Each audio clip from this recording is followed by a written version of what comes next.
UPA 1, UPA 2 जाके सोनिया माँ, राहुल बाबा सोनिया माँ के पैरों के पास रह के आज तुम कांग्रेस को बोल रही और कांग्रेस को खत्म करने के लिए सारे हिंदुस्तान में फिर रहे। अब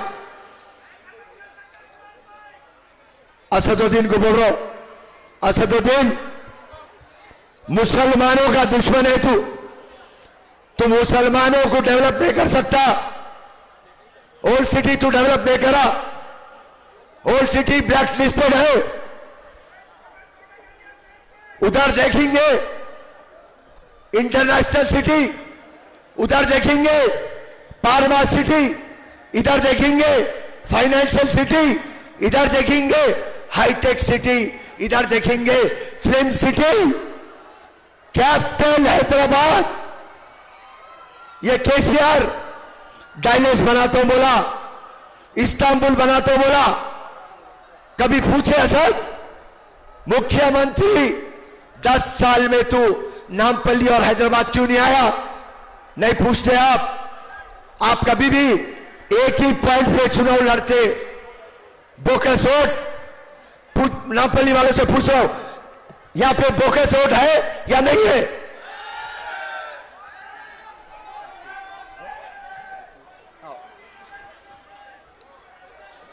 बोकस वोट बीजेपी को साथ लेके, बीआरएस को साथ लेके, राउडिज्म करके, गुंडागर्दी करके तुम चुनाव लड़ते। आज मैं यहां से पूरी पब्लिक के सामने आपको चैलेंज कर रहा हूं असदुद्दीन, अगर से आप मक्का मस्जिद में कुरान उठा लेंगे ये बोल के मैं बीजेपी की बी टीम नहीं हूं और मैं बोकस वोट नहीं डलाता हूं, मैं पूरी पब्लिक के सामने और राहुल गांधी जी के सामने बोल रहा हूं, असदुद्दीन के जाके पैरा पड़ लूंगा मैं। ये है हकीकत।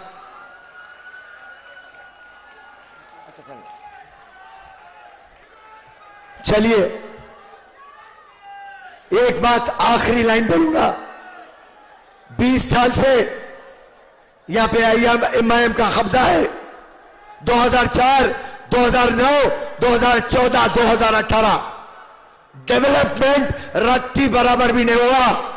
रात और दिन मैं तुम्हारे साथ रहता हूं, हर एक तुम्हारे मसले और मसाइल में मैं तुम्हारा साथ देता हूं। आज वक्त बदल गया, कांग्रेस का ग्राफ बढ़ा हुआ है, फिरोज खान तुम्हारे बीच में है, आने वाली हुकूमत कांग्रेस की है। पूर्व से मैं आज एक वादा लेना चाह रहा हूं, हर कोई 30 नवंबर को हिंदू है तो मंदिर में पूजा करेगा, मुसलमान है तो नमाज पढ़ेगा, क्रिश्चियन है तो चर्च को जाएगा और पूरे जने अपने अपने मंदिर, मस्जिद, चर्च, गुरुद्वारा, हर एक इबादत खाने में जिता रहे ना। पूरे जरा हाथा उठाओ, हाथा उठाओ, पूरे जहां पे मेरी आवाज नहीं जा रही हाथा उठाओ। जय हिंद, जय कांग्रेस।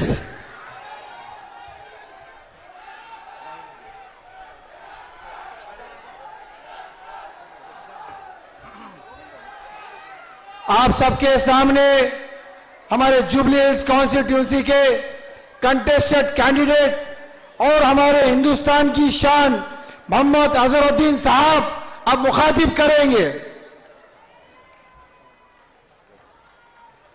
रिस्पेक्टेड राहुल जी, रिस्पेक्टेड केसी वेणुगोपाल जी, फिरोज खान, मैं इनको साजिद बोल के पुकारता हूं क्योंकि मैं बिल्कुल जब छोटे थे हमारे घर के साथ पास में ही रहते थे तो साजिद के नाम से पुकारते थे। अब इनका नाम फिरोज खान जो यहाँ से लड़ रहे हैं एमएलए। मैं ज़्यादा वक्त नहीं लूँगा, बस इनका यही कहूँगा कि फिरोज खान यहाँ से जो उन्होंने 2 इलेक्शन लड़े उसके बाद में आप लोग ने बिल्कुल थोड़े वोट अगर और ज़्यादा डाल देते वो आज मेरे ख्याल में यहाँ से एमएलए होते थे। बट मैं आपसे एक चीज़ यहाँ कहूँगा कि एमआईएम का जो आदमी यहाँ से लड़ रहा है, मेरे ख्याल में वो आदमी कोई डेवलपमेंट नहीं करेगा, कोई काम नहीं करेगा, क्योंकि आज एमआईएम पार्टी एक्सपोज हो चुकी है। एमआईएम पार्टी का एक ही मंशा है कि उनको बहुत बड़ी खुशी होती है कि कोई कैंडिडेट मुसलमान ठहरता है तो उसके साथ बाजू मुसलमान कैंडिडेट को लगा के उसको हराने में उनको बहुत खुशी होती है। बट आप कहते हैं, रहबरी करते हैं कि हम माइनॉरिटी के, आप माइनॉरिटी के लिए क्या कर रहे हैं? बोलते बड़ी बड़ी बातें करते हैं, बट कोई डेवलपमेंट नहीं किया। आपने जो डेवलपमेंट आप किया है अपने बारे में ही किया है। जो भी जैसा अभी फिरोज ने कह रहा था कि जो आपका कॉलेज है, आपका जो दारुसलाम है, वो पूरी कांग्रेस की देन है। आज कांग्रेस की वजह से आज वो यहाँ पे और कांग्रेस के बारे में उल्टे सीधे बातें करते, बिल्कुल उनको शर्म आनी चाहिए, ऐसी बात नहीं करना चाहिए। और जो मैं यहाँ पे आपसे गुजारिश कर रहा हूँ, क्योंकि मैं इतना ज्यादा नहीं बोलूंगा, फिरोज खान को यहाँ से जिताइए और जिता के भारी वोटों से जिताइए। और राहुल जी आपके सामने आए थे, वो अभी आपके साथ विनती करेंगे, वो आपके साथ सामने करेंगे। राहुल जी की बात सुनिए और उनकी जो विजिट है यहाँ पे बिल्कुल सक्सेसफुल होनी चाहिए। लोग समझते हैं कि आज राहुल जी आए थे, यहाँ पे राहुल जी ने बात की, हमने फिरोज खान को यहाँ से जीत के भिजाया। तो मैं आपसे पूरों से गुजारिश करूंगा कि आप एक तरफा वोट कांग्रेस पार्टी के लिए डालिए। और वैसे पूरे तेलंगाना में मैं ये कह रहा हूं कि एक तरफा वोट कांग्रेस के लिए डालेंगे, डेवलपमेंट होगा, आपका काम होगा। कांग्रेस ही एक ऐसी पार्टी है, सेक्युलर पार्टी है, हर तरह का डेवलपमेंट आज इंडिया में जो हुआ है वो सही है कांग्रेस पार्टी की वजह से है। और जो बीआरएस के जितने भी स्कीम है वो पूरे फेल हो चुके हैं। तो मैं आपसे गुजारिश करूंगा कि कांग्रेस को वोट करिए और फिरोज खान को जिताइए। इंशाल्लाह यहाँ पे नामपल्ली इतना डेवलपमेंट होगा, शायद कभी लाइफ में इतना डेवलप नहीं हुआ। बहुत बहुत शुक्रिया।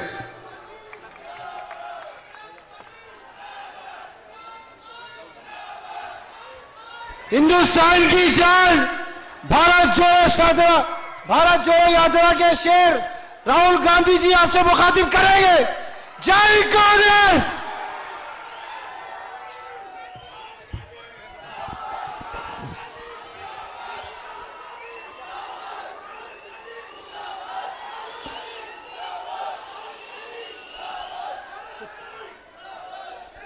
केसी वेणुगोपाल जी,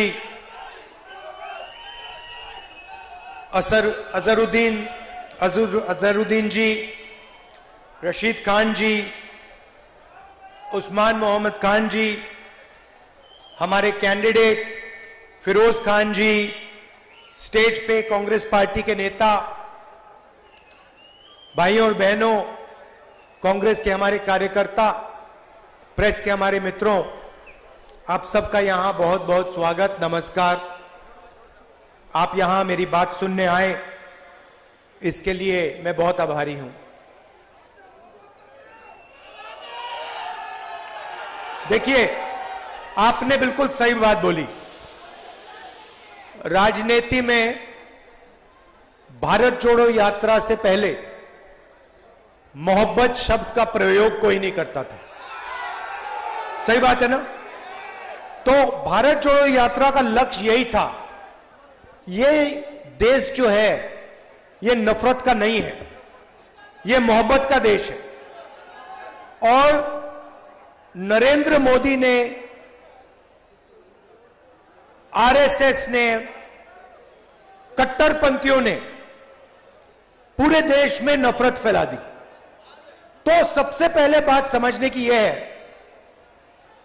कि सबसे पहली लड़ाई नफरत के साथ लड़ाई है। इसीलिए हमने भारत जोड़ो यात्रा में बहुत सुंदर नारा दिया, नफरत के बाजार में मोहब्बत की दुकान खोलनी है। और भारत जोड़ो यात्रा ने हिंदुस्तान की राजनीति को हमेशा के लिए बदल दिया। और पहली बार, जो पहले गांधी जी के समय मोहब्बत एक राजनीतिक शब्द हुआ करता था, उसको फिर से सही जगह दी। राजनीति में मोहब्बत को हम आगे लाए। अब देखिए, मैं नरेंद्र मोदी से लड़ता हूं, उनके दिल में जो नफरत है उससे लड़ता हूं, उनके क्रोध से लड़ता हूं।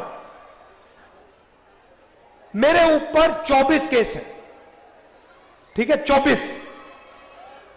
एक असम में, गुजरात में, उत्तर प्रदेश में, बिहार में, महाराष्ट्र में, हर जगह मेरा कोई ना कोई केस है। कभी मुझे कोर्ट यहां बुलाता है, कभी वहां बुलाता है, कभी यहां ले जाते हैं। उसके बाद जेल का सेंटेंस हो गया। पहली बार डिफेमेशन के लिए 2 साल की सजा मुझे मिली, ठीक है। उसके बाद मेरी लोकसभा की सदस्यता रद्द कर दी। यह सब आप जानते हो ना। उसके बाद मेरा जो सरकारी घर था वो उठा के ले गए। मेरा जवाब भी आप जानते हो, मुझे आपका घर नहीं चाहिए, ले जाओ उठा के अपना घर, मुझे नहीं चाहिए ये घर। मेरा घर उस इमारत में थोड़ी है, मेरा घर हिंदुस्तान के करोड़ों गरीब लोगों के दिल में है। मुझे तुम्हारे घर की क्या जरूरत। तो ये मैंने बोला। और ये लड़ाई जो है विचारधारा की है, मैं उनसे कॉम्प्रोमाइज कर ही नहीं सकता, सवाल ही नहीं उठ सकता। ना नरेंद्र मोदी मुझसे कॉम्प्रोमाइज करेगा, ना मैं उससे कॉम्प्रोमाइज करूंगा। विचारधारा की लड़ाई है। सालों से मेरा परिवार ये लड़ाई लड़ रहा है। जवाहरलाल नेहरू, इंदिरा गांधी, राजीव गांधी, सोनिया गांधी, मैं और प्रियंका। अब मैं आपसे सवाल पूछना चाहता हूं। मेरे ऊपर 24 केस, ओवैसी जी के ऊपर कितने केस? एक भी केस नहीं। मेरे ऊपर ईडी, सीबीआई, जो भी एजेंसी है वो 24 घंटा मेरा पीछा करते रहती है। ओवैसी जी के पीछे कौन सी एजेंसी है? ना ईडी, ना सीबीआई, ना इनकम टैक्स। खुला रास्ता दे रखा है नरेंद्र मोदी जी ने। तो सवाल उठता है कि ओवैसी जी पे एक भी केस क्यों नहीं? ओवैसी जी की सदस्यता रद्द क्यों नहीं हुई? ओवैसी जी का घर क्यों नहीं लिया गया? क्योंकि ओवैसी जी नरेंद्र मोदी की मदद करते हैं। सीधी सी बात है, सीधी सी बात है। मैं आपको बताता हूं, असम में चुनाव होता है, एक तरफ बीजेपी, एक तरफ कांग्रेस पार्टी। वहां पे एमआईएम का कोई वोट नहीं है, एकदम एमआईएम आती है, बीजेपी से कैंडिडेट की लिस्ट लेती है और कहती है भैया हमें बताओ आपके लिए कौन से कैंडिडेट हम खड़ा करें। और जो बीजेपी कहती है वो सारे के सारे कैंडिडेट्स एमआईएम असम में खड़ा कर देती है। महाराष्ट्र में, असम में, राजस्थान में, मध्य प्रदेश में, छत्तीसगढ़ में, गोवा में, जहां भी ये कांग्रेस पार्टी को डैमेज करने का काम कर सकते हैं और बीजेपी की मदद करने का काम कर सकते हैं, ये हाजिर हो जाते हैं, खड़े हो जाते हैं वहां पे सामने, ऐसे सैल्यूट करते हैं, कहते हैं मोदी जी हमें बताइए कौन से कैंडिडेट देने, हम देते हैं, आपकी मदद करते हैं। तो ये लड़ाई हो रही है। देखिए मेरे 2 लक्ष्य हैं। सबसे पहला लक्ष्य, बड़ा लक्ष्य, जो मैंने आपको पहले कह दिया, मोहब्बत का देश है, देश में नफरत को मिटाने का मेरा पहला लक्ष्य। अब वो काम पूरा करने के लिए नरेंद्र मोदी को दिल्ली में हराना होगा। उसके बिना यह काम नहीं किया जा सकता। और अगर हमें नरेंद्र मोदी को दिल्ली में हराना है तो तेलंगाना में केसीआर को पहले हराना होगा। भाइयों और बहनों, ये एक ही टीम है, ये 2-3 टीम नहीं है। यहां पे बीआरएस, बीजेपी और एमआईएम एक तीनों मिलकर काम करते हैं, तीनों मिलकर काम करते हैं। मुझे बता दो आपके चीफ मिनिस्टर पे कौन से केस हैं? सीबीआई है उनके पीछे, ईडी उनके पीछे, इनकम टैक्स डिपार्टमेंट उनके पीछे नहीं, सबसे भ्रष्ट सरकार चलाते हैं, मगर ना एमआईएम के पीछे, ना चीफ मिनिस्टर के पीछे कोई ईडी, कोई सीबीआई, कोई इनकम टैक्स डिपार्टमेंट नहीं। मुझे बताओ, चीफ मिनिस्टर का घर छीना इन्होंने, नरेंद्र मोदी ने, उनकी सदस्यता रद्द की, चीफ मिनिस्ट्री से हटाया? नहीं, बिल्कुल नहीं। लोकसभा में जाओ, 24 घंटा बीआरएस के लोग नरेंद्र मोदी की मदद करते हैं। जीएसटी में मदद की, नोटबंदी में मदद की, किसान बिल में मदद की, जमीन अधिग्रहण बिल में मदद की। ड्रामा चल रहा है। बीजेपी उनकी यहां मदद करती है, ये उनकी वहां मदद करते हैं, और एमआईएम जहां भी बीजेपी उनकी मदद करती है। इसीलिए तेलंगाना में कांग्रेस पार्टी को जिताना है, भारी बहुमत से जिताना है, और उसके बाद तेलंगाना के बाद दिल्ली में चुनाव है, दिल्ली में नरेंद्र मोदी को हराना है। ये दो लक्ष्य हैं। अब तेलंगाना में आपके चीफ मिनिस्टर ने दोराला सरकार चला रखी है, हम प्रजाला सरकार चाहते हैं। दोराला सरकार मतलब चुने हुए लोगों को पूरा का पूरा फायदा देना। किसी भी सरकार में 2-3 जगह से पैसा बनता है, 2-3 जगह सबसे ज्यादा भ्रष्टाचार होता है, शराब, जमीन और रेत। तीनों मिनिस्ट्रियां केसीआर ने अपने रिश्तेदारों को दे रखी हैं।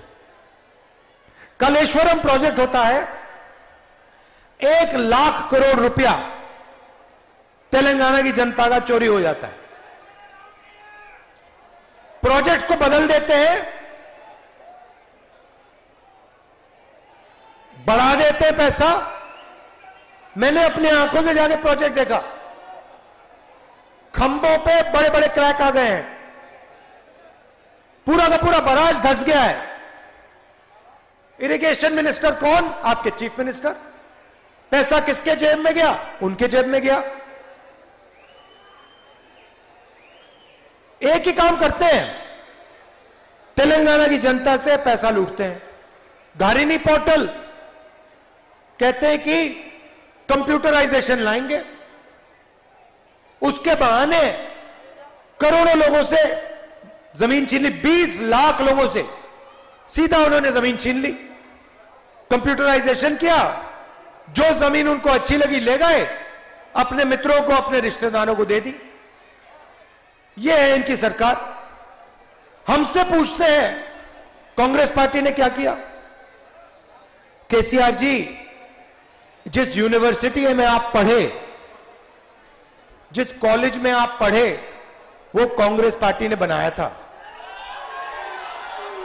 जिन सड़कों पे आप चलते हो, वो कांग्रेस पार्टी ने बनाया। मेट्रो पे तो आप जाते नहीं हो, आप सिर्फ हवाई जहाज पे उड़ते हो, ऑटो में, मेट्रो में जाते नहीं हो।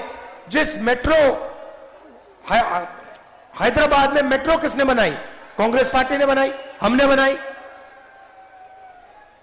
जिस एयरपोर्ट में आप हवाई जहाज से विदेश जाते हो, वो एयरपोर्ट आपने नहीं बनाया केसीआर जी, वो एयरपोर्ट कांग्रेस पार्टी ने बनाया।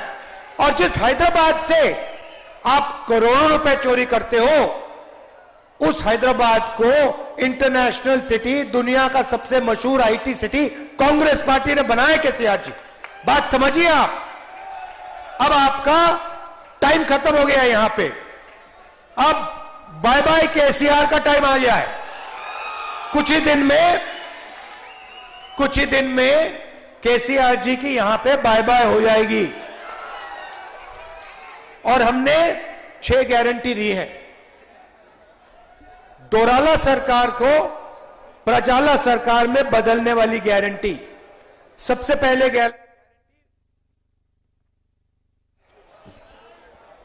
पहले गारंटी महिलाओं के लिए 2,500 रुपए हर महीने हर महिला के बैंक अकाउंट में कांग्रेस पार्टी डालेगी।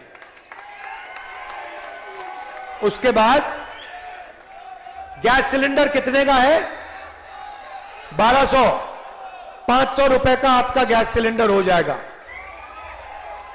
और महिलाओं को पूरे तेलंगाना में बस टिकट के लिए 1 पैसा नहीं देना पड़ेगा, फ्री में आप बस में पूरी तेलंगाना में घूमेंगे। यह पहला काम। दूसरा काम, रायता भरोसा स्कीम, 12,000 रुपए प्रति एकड़ हर किसान को, 15,000 रुपए प्रति एकड़ हर किसान को, 12,000 रुपए हर मजदूर को कांग्रेस पार्टी की सरकार सीधा बैंक अकाउंट में पैसा डालेगी। मुफ्त में किसानों को बिजली और 24 घंटे बिजली। तीसरा वायदा, इंदिरा अम्मा इंड्लू स्कीम। तेलंगाना में बहुत सारे लोग हैं जिनके पास घर नहीं है। आपके चीफ मिनिस्टर ने उनकी जमीन छीनी, उनका घर नहीं बनाया, झूठे वायदे किए। जिनके पास घर नहीं है उन सबको कांग्रेस पार्टी घर बनाने के लिए 5 लाख रुपए देगी। गृह ज्योति स्कीम में 200 यूनिट फ्री बिजली के, 24 घंटा बिजली। युवा विकासम स्कीम में हर मंडल में Telangana international school, private school से अच्छा सरकारी स्कूल, जिसमें हम हाई क्वालिटी की अंग्रेजी सिखाएंगे। तेलंगाना के हर बच्चे को हम इंग्लिश सिखा देंगे कि आप आईटी सिटी का फायदा आपको भी मिले। यह नहीं कि सिर्फ अदानी जी के बच्चों को आईटी सिटी का फायदा मिले, तेलंगाना के हर युवा को, हर बच्चे को आईटी सिटी का फायदा मिले, अपना बिजनेस चला पाए, फॉरेन टूरिस्ट से बात करे, फॉरेन कंपनीज में काम कर पाए। तो अंग्रेजी एक तरीके की चाबी है जो हम आपके हाथ में डालना चाहते हैं। चेवता स्कीम में 4,000 रुपए जो हमारे बुजुर्ग लोग हैं, जो हैंडीकैप लोग हैं और जो विधवा हैं, हर महीने सीधा 4,000 रुपए इनके बैंक अकाउंट में हमने डालने का काम करना है। देखिए, जो भी चीफ मिनिस्टर बनेगा, मैं साफ उसको एक बात कह दूंगा। मैंने सिद्धरमैया जी से बात बोली, बघेल जी से बोली, गेहलोत जी से, सुक्खू जी से, और वही मैं तेलंगाना के चीफ मिनिस्टर से कहूंगा। जितना पैसा केसीआर ने तेलंगाना के गरीब लोगों के जेब से निकाला है, उतना पैसा कांग्रेस पार्टी तेलंगाना के गरीब लोगों के जेब में वापस डालेगी। जितने रुपए उन्होंने चोरी किए उतने हम उन्हीं लोगों को वापस डालेंगे, उनके जेब में वापस देंगे। भाई और बहनों, एक बात याद रखिए, हमारी लड़ाई नफरत, हिंसा के खिलाफ लड़ाई है। नफरत और हिंसा नरेंद्र मोदी और आरएसएस फैला रहे। ये लोग जो हैं, चाहे वो एमआईएम हो, चाहे वो केसीआर हो, ये बीजेपी की मदद करते हैं, देश में नफरत फैलाने लोगों की मदद करते हैं। इसीलिए सबसे पहले इनको यहां से हटाना है। पहले बीजेपी आई थी, आपने देखा होगा, तेलंगाना में छाती फैला के घूम रहे थे, देखा होगा। अमित शाह कह रहे हैं कि हम तेलंगाना को ओबीसी चीफ मिनिस्टर देंगे। अरे भैया, पहले 2% वोट लेके दिखा दो, फिर देखेंगे। तो हमने इनकी गैस निकाल दी, हवा में हवा निकाल दी पूरी, चारों टायर इनके पंचर कर दिए, फाड़ के फेंक दिए। अब लड़ाई बीआरएस के साथ है। अब पूरी मदद बीआरएस की एमआईएम और बीजेपी कर रही। तो ये तीनों एक साथ मिले हुए हैं। कांग्रेस पार्टी को जिताइए, भारी बहुमत से यहां हमें जिताइए, सारे के सारे कैंडिडेट्स को जिताइए। दिल से आपका मैं धन्यवाद करता हूं। नमस्कार, जय हिंद, जय तेलंगाना।